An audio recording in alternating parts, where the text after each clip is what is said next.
नमस्कार। लोक सेवा आयोग तयारी गरिराख्नुभएका सम्पूर्ण विद्यार्थीहरूको लागि उपयोगी भिडियोहरू बनाउने क्रममा सामान्य ज्ञानसँग सम्बन्धित भिडियोहरूको सिरिज ल्याउन गइरहेको छु। यस अन्तर्गत सबभन्दा पहिला विश्वको भूगोलको महत्त्वपूर्ण टपिक अक्षांश र देशान्तरको बारेमा तपाईँहरूलाई जानकारी गराउन गइरहेको छु।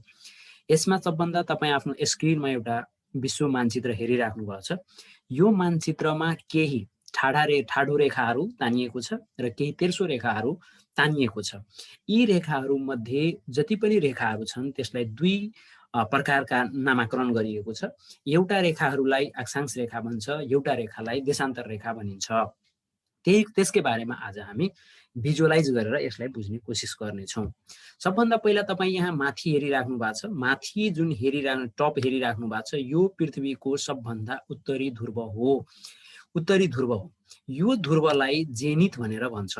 त्यसो भए पृथ्वीको सबभन्दा उत्तरी ध्रुवलाई जेनिथ भनेर भनिन्छ भन्ने कुरा बुझ्नु होला। त्यसै गरी पृथ्वीको यो जुन पोर्सन छ यो पोर्सन भनेको पृथ्वीको सबभन्दा दक्षिणी भाग हो र यो पोर्सनलाई यो भाग पृथ्वीको सबभन्दा दक्षिणी बिन्दुलाई नादिर भनेर भनिन्छ। दुईटा शब्द भने, एउटा जेनिथ जुन चाहिँ उत्तरी ध्रुवको सबभन्दा माथिल्लो बिन्दुलाई जेनिथ भनिन्छ र पृथ्वीको सबभन्दा दक्षिणी भागलाई के भन्छ, नादिर भनेर भनिन्छ। अब त्यसपछि अर्को महत्त्वपूर्ण कुरा के छ भने यो उत्तरी ध्रुवमा सबभन्दा पहिला पुग्ने व्यक्ति रोबर्ट पियरी हुन्। अब उसको नाम कसरी याद राख्ने भने एकजना मान्छे धेरै पियो भनेको केही पिएको होला, पियो भनेपछि हामी बुझ्न सक्छौँ र त्यो पुगेपछि रातिमा पिएर कहाँ निस्कियो भने जाँदा जाँदै त्यो उत्तरी ध्रुवमा पुगेको रहेछ। त्यसकारणले उसको नाम याद राख्ने तरिका के हो भने रोबर्ट पियरी सबभन्दा पहिला उत्तरी ध्रुवमा पुगे व्यक्ति हुन् भने सबभन्दा पहिला दक्षिणी ध्रुव पुग्ने व्यक्ति को हुन् त एडमन्ड सेन हुन्। अब यसरी पृथ्वीको उत्तरी ध्रुव र दक्षिणी ध्रुव दुईवटा बिन्दुहरू रहेका छन्। पृथ्वीको उत्तरी ध्रुव र दक्षिणी ध्रुवमा जोड्ने रेखाहरू थुप्रै काल्पनिक रेखाहरू तानिएको छ, यहाँ स्क्रिनमा हेर्न सक्नुहुन्छ।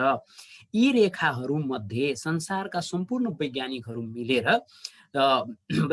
मिलेर पृथ्वीको उत्तरी ध्रुव र दक्षिणी रेखाहरू मध्ये एउटा रेखा जुन चाहिँ इङ्ल्यान्डको लन्डनको ग्रिनविच भन्ने ठाउँबाट पास भयो त्यो रेखाको नाम उनीहरूले चाहिँ प्रधान मध्याह्न रेखा राखे। त्यसो भए तपाईले बुझ्नुपर्ने कुरा प्रधान मध्याह्न रेखा भनेको यस्तो रेखा हो जुन चाहिँ पृथ्वीको उत्तरी ध्रुव र दक्षिणी ध्रुवलाई जोड्ने रेखा हो जुन चाहिँ लन्डनको ग्रिनविच भन्ने ठाउँबाट पास भएर जान्छ र यसलाई वैज्ञानिकहरूले प्रधान मध्याह्न रेखालाई नै 0 डिग्री देशान्तर रेखा भनेर नामाकरण गरियो। र त्यो रेखासँग यसरी त्यो रेखा निर्धारण गरिसकेपछि त्यो रेखादेखि बायाँपट्टि र त्यो रेखादेखि दायाँपट्टि उत्तरी ध्रुव र दक्षिणी ध्रुव रोक्ने थुप्रै काल्पनिक 1-1 डिग्रीको अन्तरमा थुप्रै काल्पनिक रेखाहरूको के गरियो त कल्पना रचना गरे। ती रेखाहरूलाई नै देशान्तर रेखा भनेर नामाकरण गरियो। तसर्थ हामी के बुझ्न सक्छौँ भने पृथ्वीको उत्तरी ध्रुवदेखि दक्षिणी ध्रुवसम्म तानिएका काल्पनिक रेखाहरूलाई नै देशान्तर रेखा भनेर भनिन्छ। यो रेखाहरू अब हामी हेर्न सक्छौँ। यहाँबाट यो 0 डिग्री प्रधान मध्याह्न रेखा भइसकेपछि यहाँबाट 180 वटा र यहाँबाट 180 वटा गरी जम्मा 360 वटा देशान्तर रेखाहरू रहेका हुन्छ। ती 360 वटा देशान्तर रेखाहरू प्रत्येक रेखाहरू 1 डिग्रीको अन्तरमा रहने गर्दछ। यसरी हामी के बुझ्न सक्छौँ भने पृथ्वीले आफ्नो अक्षमा एक फन्का घुमाउनको लागि 24 घण्टाको समय लाग्छ। अब 24 घण्टाको समय बराबर 360 वटा देशान्तर रेखाहरू भए। अब 360 वटा रेखालाई यदि 24 घण्टालाई हामी मिनटमा चेन्ज गर्छौँ र एउटा 1 डिग्री देशान्तर बराबर भ्यालु निकाल्छौँ भने 1 डिग्री देशान्तर बराबर 4 मिनटको समय हुन आउँछ। यसबाट हामीले के बुझ्छौँ भने देशान्तर रेखाहरूले पृथ्वीको कुनै पनि ठाउँको अवस्थिति र सो ठाउँको समय निर्धारण गर्न वा समय निकाल्नको लागि प्रयोग गर्ने गरिन्छ। हामीले संसारको परमाणविक समय निर्धारण गर्ने कुरामा के पढ्छौँ भने लन्डनको ग्रिनविच यो ठाउँ हेर्न सक्नुहुन्छ। यो ठाउँ लन्डनको ग्रिनविच भन्ने ठाउँ हो। यो ठाउँलाई नै आधार मानेर संसारको हरेक ठाउँको समय निर्धारण गरियो र यहाँबाट जति पनि पूर्वी मुलुकहरू हुन्छन् त्यसको समय चलाक हुन्छ भने जति पनि पश्चिमी देश मुलुकहरू हुन्छ यिनीहरूको समय के हुन्छ त कम हुने गर्दछ। तसर्थ यसमा हामी कन्क्लुजनमा के गर्छौँ भने हरेक 1 डिग्री देशान्तर बराबर 4 मिनट समय हुन्छ र जति पनि देशान्तर रेखाहरू हुन्छ त्यसले उत्तरी ध्रुवदेखि दक्षिणी ध्रुवसम्म मात्रै तानिने भएकोले यी रेखाहरूको आकार अर्धवृत्ताकार रहेको हुन्छ। यसरी हामी देशान्तर रेखाको बारेमा इन्फर्मेसन लिन सक्छौँ। अब त्यसपछि अर्को रेखाको बारेमा कुरा गरौँ।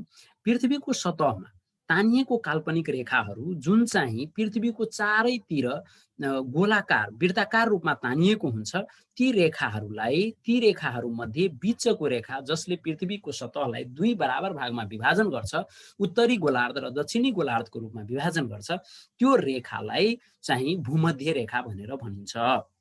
अब भूमध्य रेखालाई नै 0 डिग्री अक्षांश रेखा भनेर पनि भनिन्छ।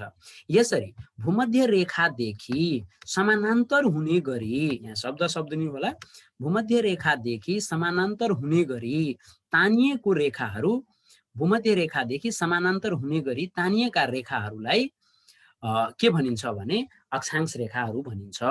यो भूमध्य रेखा, यहाँ जुन भूमध्य रेखा हेरिराख्नु भएको छ, यो भूमध्य रेखादेखि जति पनि रेखाहरू समान्तर रेखाहरू तानिएका छन् ती रेखाहरू चाहिँ के हुन् त अक्षांश रेखा हुन्। अब अक्षांश रेखाहरू यहाँदेखि उत्तरी गोलार्धतिर जम्मा 90 वटा अक्षांश रेखा र दक्षिणी गोलार्धमा 90 वटा अक्षांश रेखा रहेका हुन्छन्। यसरी समग्रमा जम्मा अक्षांश रेखाहरू 180 वटा रहेका हुन्छ। जसरी देशान्तर रेखाहरू अर्धवृत्ताकार रूपमा रहेको हुन्छ, यसै गरी अक्षांश रेखाहरू पूर्ण वृत्ताकार रूपमा रहेको हुन्छ।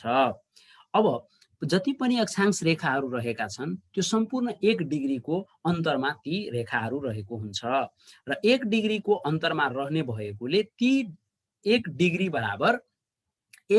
बराबर जम्मा 111 किलोमिटर हुन्छ। जसरी अक्षांश रेखाले कुनै पनि ठाउँको दूरी र त्यसको हुने हावापानी जलवायुको बारेमा इन्फर्मेसन दिनको लागि प्रयोग गर्छ भने 1 डिग्री अक्षांश बराबर जम्मा 111 किलोमिटर हुन्छ। अब यहाँबाट पृथ्वीको सतह भूमध्य रेखादेखि हामी माथितिर जान्छौँ भने 1 डिग्री 2 डिग्री 3 डिग्री गर्दा गर्दै 23.5 डिग्रीमा यदि हामी जान्छौँ भने 23.5 डिग्री उत्तरतर्फ रहेको अक्षांश रेखालाई कर्कट रेखा भनेर भनिन्छ। र त्यसपछि हामी पुनः त्यसभन्दा माथि जान्छौँ र 66.5 डिग्रीमा यदि जान्छौँ भने 66.5 डिग्री उत्तरी अक्षांश रेखालाई सुमेरु वृत्त भनेर भनिन्छ। त्यसलाई सुमेरु वृत्त किन भनियो भने किनभने त्यहाँबाट सुमेरु महासागरको सुरुवात हुन्छ, त्यस कारणले नै त्यसलाई के भनिएको छ सुमेरु वृत्त भनेर भनिन्छ।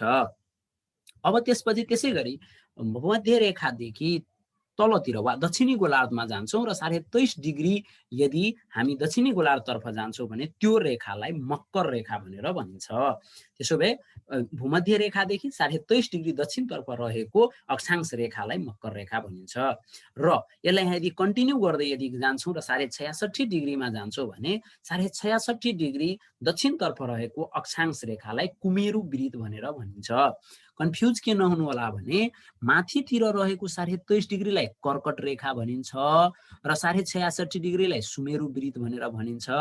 यसै गरी तलतिर रहेको 23.5 डिग्रीको रेखालाई मकर रेखा भनिन्छ र 66.5 डिग्रीको रेखालाई चाहिँ कुमेरु वृत्त भनेर चिनिन्छ।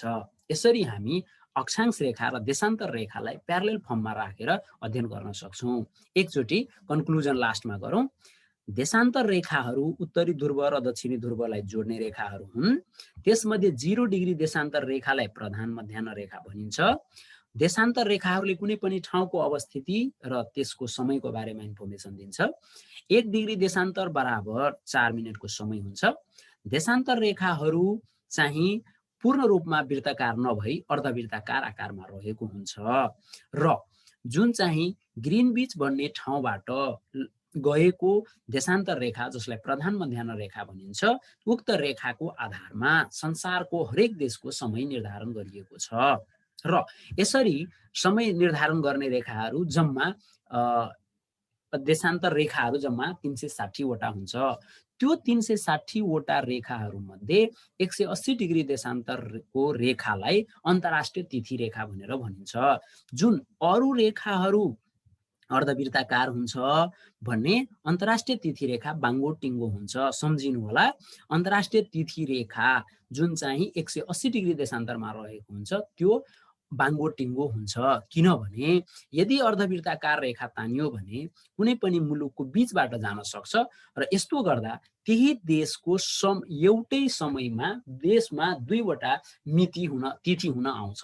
त्यो नहुन दिनका लागि अन्तर्राष्ट्रिय तिथि रेखा जुन 180 डिग्री देशान्तर रेखा हो त्यो चाहिँ बाङ्गो टिङ्गो गरी काटिएको छ र त्यो सबै जलबाट नै पास गरेको देखिन्छ। यति कुरा याद राख्नुभयो भने देशान्तर रेखाको बारेमा थाहा हुन्छ। त्यसपछि अक्षांश रेखाहरू पृथ्वीलाई उत्तरी गोलार्ध र दक्षिणी गोलार्धको विभाजन गर्ने गरी तानिएको जुन काल्पनिक रेखा छ त्यसलाई 0 डिग्री अक्षांश रेखा वा भूमध्य रेखा भनेर भनिन्छ। यसरी भूमध्य रेखादेखिसँग समानान्तर हुने गरी तानिएको रेखाहरूलाई चाहिँ अक्षांश रेखा भनेर भनिन्छ। अक्षांश रेखाहरू उत्तरी गोलार्धमा जम्मा 90 वटा र दक्षिणी गोलार्धमा जम्मा 90 वटा गरी 180 वटा अक्षांश रेखाहरू रहेको हुन्छ।